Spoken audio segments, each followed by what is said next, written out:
2025 ಹಾಗೂ 26ನೇ ಸಾಲಿನ ಶೈಕ್ಷಣಿಕ ವರ್ಷದಿಂದಲೇ ಆರಂಭವಾದ ಸರ್ಕಾರಿ ಹಿರಿಯ ಕನ್ನಡ ಗಂಡು ಮಕ್ಕಳ ಶಾಲೆಗೆ 12 ಜನ ಹೆಣ್ಣು ಮಕ್ಕಳ ದಾಖಲಾತಿಯ ವಿಷಯ ಇಂದಿಗೂ ಇತ್ಯರ್ಥ ಕಂಡಿಲ್ಲ. ಎಸ್ ವೀಕ್ಷಕರೇ, ಕುಂದಗೋಳ ತಾಲೂಕಿನ ಹಿರೇಹರಕುನಿ ಗ್ರಾಮದಲ್ಲಿನ ಸರ್ಕಾರಿ ಕನ್ನಡ ಗಂಡು ಮಕ್ಕಳ ಶಾಲೆಗೆ 12 ಜನ ಹೆಣ್ಣು ಮಕ್ಕಳನ್ನ ಯಾವುದೇ ಸರ್ಕಾರಿ ಆದೇಶದ ಸುತ್ತೋಲೆ ಇಲ್ಲದೆ ದಾಖಲಾತಿ ನಡೆದಿತ್ತು.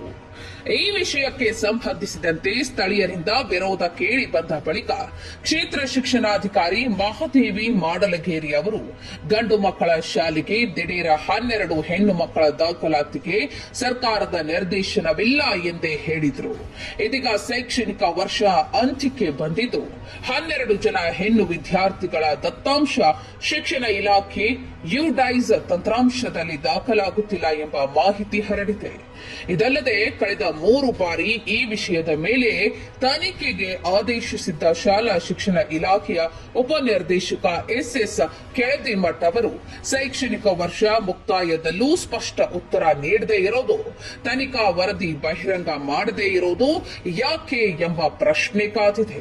ಮಕ್ಕಳ ಭವಿಷ್ಯ ಹತ್ತಂತ್ರ ಆಗುದಿಲ್ಲ, ಆಗ ಕೊಡುದೇ ಇಲ್ಲ ಅಂದ್ರೆ ಫಲಿತಾಂಶದಾಗ ಅದ ಹೆಣ್ಣಿದ್ದಲ್ಲಿ ಗಡ್ಡ ಅಂತ ಬಂತಂದ ಸರ್, ಲಿಂಗ ಸರಿ ಮಾಡ್ತೀವಿ ಹೆಂಗೈತೆ ಅಂದ್ರೆ ಈ ಗಂಡು ಮಕ್ಕಳ ಶಾಲೆಯೊಳಗೆ ಹೆಣ್ಮಕ್ಳನ್ನ ದಾಖಲಾತಿ ಮಾಡ್ಕೊಳ್ಳೋ ಹೊತ್ನಾಗ ದಾಖಲೆ ಮಾಡೋದ್ನಾಗ ಕೋ ಎಜುಕೇಶನ್ ಮಾಡೋ ಹೊತ್ನಾಗ ಅದನ್ನ ಡಿಪಾರ್ಟ್ಮೆಂಟಿಗೆ ಅವ್ರಿಗೆ ತಿಳಿಸ್ಬೇಕು. ಪರವಾನಗಿ ಐತನ್ ಸರ್? ಪರವಾನಗಿ ಮಾಡ್ಬೋದು ಅವ್ರು. ಈಗೆಲ್ಲ ಪಾಲಕರು ಒಪ್ಪಿಗೆ ಇದ್ರೆ ನಾವು ಈ ಶಾಲೆಗಳಿಗೆ ಕಳಿಸ್ತೇವೆ ಅಂದ್ರೆ ಮಾಡ್ಬೇಕು. ಹಚ್ಚಬಾರ್ದಲ್ಲ, ಬೇರೆ ಶಾಲೆಯೊಳಗೆ ಹಚ್ಚಬೇಕಾಯ್ತು. ಪಾಲಕರಿಗೆ ಸಮಸ್ಯೆ ಆಗಿತ್ತು ಅಂತ ಹೇಳಿದ್ರೆ ಬೇರೆ ಶಾಲೆಗೆ ಅದೇ ಹೆಣ್ಮಕ್ಳ ಶಾಲೆಗೆ ಹಚ್ಚಬಹುದಾಗಿತ್ತು. ಜಾಗೃತಿ ಕೊರತೆಯಿಂದಾಗಿ ಶಿಕ್ಷಕರಲ್ಲ, ಈ ಪಾಲಕರು ಒತ್ತಡ ಮಾಡಿ ಕೆಲವೊಂದಿಷ್ಟು STMC ಅವರು ಗ್ರಾಮಸ್ಥರು ಎಲ್ಲರೂ ಸೇರ್ಕೊಂಡು ಇದನ್ನ ಗಂಡ್ಮಕ್ಳ ಶಾಲೆಗೆ ಹೆಣ್ಮಕ್ಳ ಶಾಲೆಗೆ ದಾಖಲೆ ಮಾಡ್ಕೊಂಡ್ರಿ ಅಂತೇಳಿ. ಇನ್ನೊಂದು ಏನ್ ಸಮಸ್ಯೆ ಅಂದ್ರೆ ಸರ್, ಅಲ್ಲಿ ಪ್ರತ್ಯೇಕವಾಗಿ ಹೆಣ್ಮಕ್ಳ ಶಾಲೆನೂ ಐತಂತ್ರಿ, ಗಂಡ್ಮಕ್ಳ ಶಾಲೆ ಸಾಕಷ್ಟು ಅದಾವ ಸರ್. ಮತ್ತ ಆದ್ರೂ ಕೂಡ ಗಂಡ್ಮಕ್ಳ ಶಾಲೆಗೆ ಹೆಣ್ಮಕ್ಳನ್ನ ನೋಂದಣಿ ಮಾಡಿಕೊಂಡು ಅವ್ರ ಅಂದ್ರೆ ಭವಿಷ್ಯವನ್ನ ಒಂದು ಅತಂತ್ರ ಮಾಡ್ಯಾರ. ಅತಂತ್ರ ಆಗೋದಿಲ್ಲ, ಮಕ್ಕಳ ಭವಿಷ್ಯ ಯಾವಾಗಿದ್ರು ಯಾವ ಶಾಲೆಗೆ ತಂತ್ರ ಅತಂತ್ರ ಆಗೋದಿಲ್ಲ, ಎಲ್ಲ ಸರಿ. ಅಂದ್ರೆ ಫಲಿತಾಂಶದಾಗ ಸರಿ ಮಾಡ್ಬೋದಲ್ಲ. ಹಾ ಸರ್, ಏನ್ ತೊಂದರೆ ನಂಬರ್ ಹೇಳ್ದಂಗೆ ಸರ್, ಅಡ್ಡಗೋಡೆ ಮೇಲೆ ದೀಪ ಇಡೋದಲ್ಲ.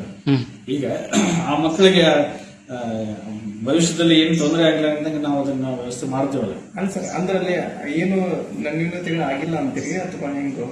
ನ್ಯೂನತೆಗಳು ಆಗಿರ್ಬೋದು, ಅದನ್ನ ಸರಿಪಡಿಸಕ್ಕೆ ಅವ್ರಿಗೆ ಹೇಳೇವ. ಯಾವ ನ್ಯೂನತೆಗಳು ಅಂದ್ರೆ ಸರ್ ಅಲ್ಲಿ ಏನೇನು ಈಗ ಮಕ್ಕಳ ಪಾಲಕರು ಗ್ರಾಮಸ್ಥರು ಕೆಲವಷ್ಟು ಮಂದಿ ಅಲ್ಲಿ ಒತ್ತಡ ಮಾಡೋದು, ಗಂಡ್ಮಕ್ಳ ಶಾಲೆಗೆ ಹೆಣ್ಮಕ್ಳು ಸೇರಿಸ್ಬೋದು ಅಂತ ಹೇಳಿದ್ರು. ಒಂದ್ ನಿಮಿಷ, ಅದಷ್ಟ ಪ್ರಶ್ನೆಗೆ ಈಗ ಅವ್ರಿಗೆ ಎನ್ಕ್ವೈರಿ ರಿಪೋರ್ಟ್ ಏನ್ ಕೊಟ್ಟಿರ್ತಾರೆ ಅದ್ರ ಮೇಲೆ ನಾವು ಅದನ್ನ ಕ್ರಮ ಮಾಡ್ತೇವೆ. ಮುಖ್ಯವಾಗಿ ತಾಲೂಕು ಮಟ್ಟದ ಕೆಡಿಪಿ ಸಭೆಯಲ್ಲಿ ಶಾಸಕ ಎಂಆರ್ ಪಾಟೀಲ್ ಎದುರೇ ಶಾಲಾ ದಾಖಲಾತಿ ಗೊಂದಲ ಸೃಷ್ಟಿಯಾಗಿ ಬೃಹತ್ ರಂಪಾಟವೇ ಉಲ್ಬಣವಾಗಿತ್ತು. ಒಟ್ಟಾರೆಯಾಗಿ ಯಾವುದೇ ನಿಯಮ, ಆದೇಶ, ಸುತ್ತೋಲೆ ಏನೋ ಇರಲಾರದೆ 12 ಹೆಣ್ಣು ಮಕ್ಕಳು ಗಂಡು ಮಕ್ಕಳ ಶಾಲೆಗೆ ಪ್ರವೇಶ ಪಡೆದು 1 ವರ್ಷ ಪೂರೈಸಿದ್ರು. ಹಾಗಿದ್ರೆ ಆ ಹೆಣ್ಣು ಮಕ್ಕಳ ಮುಂದಿನ ಶೈಕ್ಷಣಿಕ ಪ್ರಗತಿ ಏನು ಗೊತ್ತಿಲ್ಲ. ಈ ಬಗ್ಗೆ ಜಿಲ್ಲಾಧಿಕಾರಿ ಸ್ನೇಹಲ್ ಆರ್ ಹಾಗೂ ಶಿಕ್ಷಣ ಇಲಾಖೆ ಆಯುಕ್ತರಾದ ಈಶ್ವರ ಉಳ್ಳಾಗಡ್ಡಿ ಅವರು ಗಮನ ಹರಿಸಬೇಕಿದೆ.